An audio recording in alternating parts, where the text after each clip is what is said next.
Mas solid ang bigs ngayon ng Hinebra dahil may bagong activated na player na ang Hinebra na ipinalit na sa pwesto ni Jeremiah.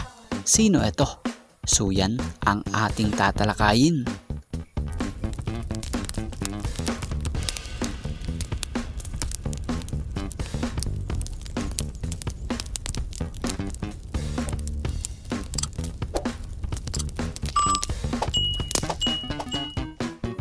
Mas bumigat na ngayon ang lineup ng team ng Barangay Hinebra. Bagong taon, may bagong mukha na matagal na ring di nakikita sa lineup ng Barangay Hinebra San Miguel. So ngayong tuluyan ng na-activate si Jamie Malonzo ng Barangay Hinebra, inaasahan ang magiging debut game nito sa unang game nila sa unang taon ngayong 2025.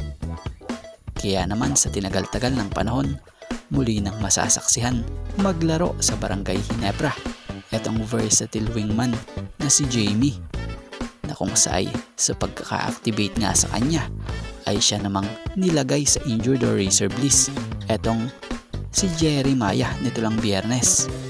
So matatanda ang bago noon magtamo ng injury si Jamie Malonzo ito'y nag-a-average sa Barangay Hinebra San Miguel ng paglalaro ng 14.1 points per game, 7.1 rebounds per game, and 3.3 assists per game. Kaya nang mawala siya, naging malaking kawalan siya sa Barangay Hinebra. At nang bumalik naman siya, inaasahan naman ngayon na mas mapapalakas pa nito ang puwersa nitong team ng Barangay Hinebra. Pero syempre, sa umpisa, kailangang intindihin dahil hindi basta-basta rin yan makakabalik sa dati niyang laro dahil mahirap na po mag-recover sa isang major injury. So maganda naman, ngayon itong si Jamie Malonzo balitay mas lumapad na rin talaga at balitay binanggit na to na nagpapabalki nga siya ng katawan niya.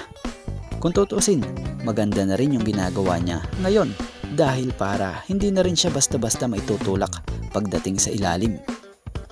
So yung about naman dito kay Jeremiah, kaya siguro nalagay na rin ito sa injured list dahil naman sa balita noon rito na naging update kamakailan lang itong si head coach ng Hinebra na si Coach Tim na nabanggit dito na no timetable pang araw po kung kailan ito makababalik. So yun, sa ngayon mga ka-teammate, ito nga lang po muna ang ating sports pasada. And thank you for watching guys, and God bless everyone.